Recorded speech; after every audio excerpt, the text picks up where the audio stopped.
Surprise. भैया अमृता, हर्षिता बहन, अरे कहां चले गए दोनों? देखो मैं ड्यूटी से आ गया। अरे दोनों कहां चले गए? अमृता, ये घर में नई नौकरानी लगी है क्या? अच्छा, जरूर अमृता ने लगाई होगी। सही है, इसके आने से हर्षिता बहन और अमृता का हाथ भी बट जाएगा, उन दोनों को घर के काम भी नहीं करने पड़ेंगे। बहुत अच्छा किया अमृता ने। सुनो, तुम्हारा नाम क्या है बहन? अरे तुमसे बात कर रहा हूँ, जवाब दो मेरी बात का। तुम्हारा नाम पूछ रहा हूँ। बड़ी अजीब नौकरानी है, मेरी बात का जवाब ही नहीं दे रही है। अरे मैं इस घर का मालिक हूँ, मेरी बात का जवाब दो। नाम क्या है तुम्हारा? क्या बदतमीजी है? उठो उठो, क्या बदतमीजी है?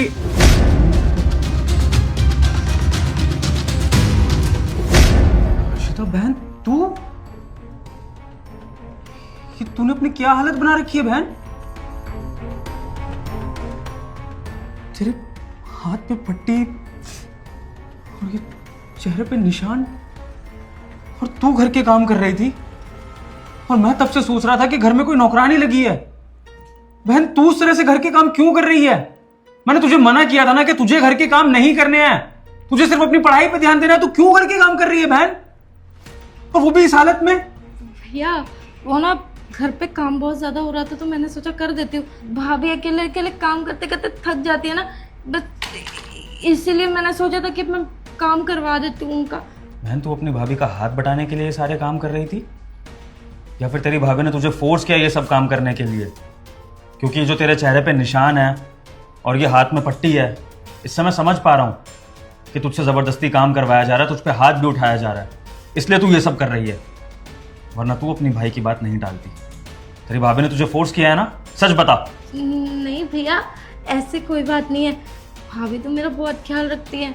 आपके जाने के बाद भाभी ही तो है जो। कोई बात नहीं बहन, तू सच्चाई अपने मुंह से नहीं बोलेगी तो उसका मतलब ये नहीं है कि सच पता नहीं लगेगा मुझे।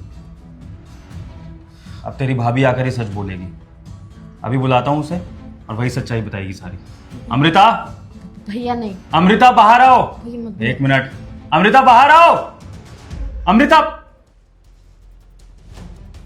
विभोर, तुम आ गए? तुमने बताया भी नहीं आने से पहले। और हर्षिता, तुम ये क्या कर रही हो? तुम घर का काम क्यों कर रही हो? मैंने तुमसे कितनी बार मना किया है कि तुम घर का काम मत किया करो, लेकिन तुम हो कि मेरी बात सुनती ही नहीं हो। अब विभोर, तुम ही अपनी बहन को समझाओ, मना करो इससे कि घर का काम ना किया करे। यही घर का काम करने के चक्कर में कल सुबह छत पे गई थी और छत से ना इसका पैर फिसल गया और सीढ़ियों से गिर गई नीचे। लेकिन अमृता, मेरी बहन की हालत देखकर तो नहीं लग रहा कि ये सीढ़ियों से गिरी थी। मुझे तो ऐसा लग रहा है कि तुमने इस पर हाथ उठाया है, तुमने जबरदस्ती से घर के काम करवाए हैं, इसकी वजह से इसकी ये हालत हुई है। विभोर, ये कैसी बातें कर रहे हो तुम? ये बहन है तुम्हारी, तुम झूठा इल्जाम लगा रहे हो मुझ पे। और ऐसा कुछ नहीं किया है मैंने। अगर तुम्हें मेरी बातों पर विश्वास नहीं हो रहा ना, तो तुम खुद अपनी बहन से पूछ लो, ये तुम्हें खुद बता देगी। हर्षिता, बताओ विभोर को कि मैंने ऐसा कुछ भी नहीं किया तुम्हारे साथ। भैया बस हर्षिता, कुछ बोलने की जरूरत नहीं है बहन। एक बार को मैं तेरी भाभी की बात मान लेता हूँ कि इस घर के सारे काम तेरी भाभी ही करती है और तेरी बहुत केयर करती है और तुझे घर के काम करने से रोकती भी है। तो आज मैं अपने सामने देखना चाहता हूँ कि तेरी भाभी कितने घर के काम करती है। हर्षिता बहन, ये झाड़ू उठा और अपनी भाभी को दे। मैं बोल रहा हूँ ना बहन, तू झाड़ू उठा, डर मत। मैं बोल रहा हूँ तेरे को, उठा झाड़ू। लो अमृता, करो घर के काम, करो ना, देख के रही हो, लगाओ झाड़ू। मैं नहीं करने वाली कोई घर का काम। और हाँ, मैंने करवाया तुम्हारी बहन से काम, मैं एक्सेप्ट करती हूँ इस चीज को, क्योंकि मैं इस घर में शादी करके ना तुम्हारी वाइफ बन के आई हूँ, ना कि नौकरानी बन के। अरे मैं घर का काम क्यों करूंगी? ये तुम्हारी बहन 24 घंटे घर में पड़ी रहती है, इसके पास कोई काम धाम तो होता नहीं है।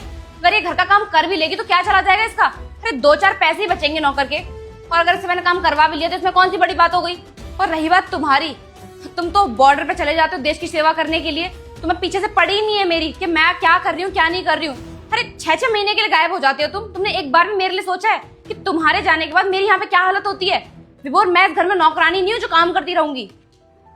अमृता, तुम्हें नौकरानी बनने को किसी ने कहा भी नहीं था। मैंने तुम्हें अपनी पत्नी माना है और मैं तुम्हें बराबर के ही राइट्स देना चाहता था इस घर में, लेकिन तुमने अपने आप को नौकरानी समझा क्योंकि तुम्हारी सोच खराब थी।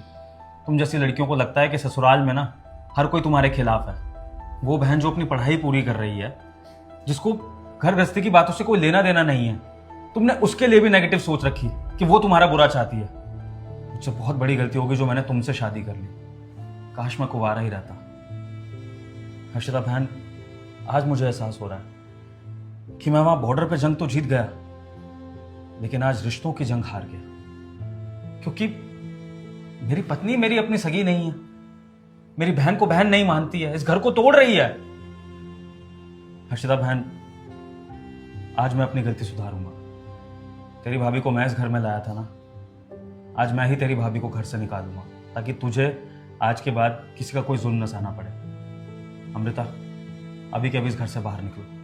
अब हमारा फैसला कोर्ट में होगा, और प्लीज़ मुझसे कुछ कहने की ज़रूरत नहीं है। तुम्हारे माँ बाप के सामने बैठ के बात होगी, उनको बताया जाएगा कि तुम्हारा रवैया क्या था इस घर में, और तब सबकी सहमति से डिवोर्स होगा। अब निकलो यहाँ से। वो ये कैसी बातें कर रहे हो? मैं बीवी हूँ तुम्हारी, तुम ऐसा कैसे कर सकते हो मेरे साथ? अमृता, मुझे कुछ नहीं सुनना है, इस घर से बाहर निकलो।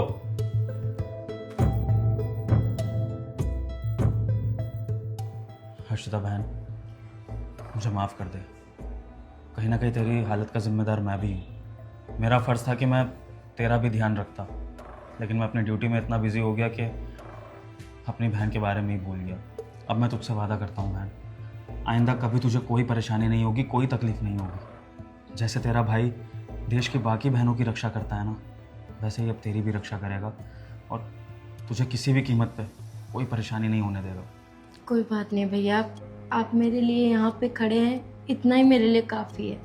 और एक बात बोलूँ भैया, आप एक अच्छे फौजी ही नहीं, एक अच्छे इंसान भी हो।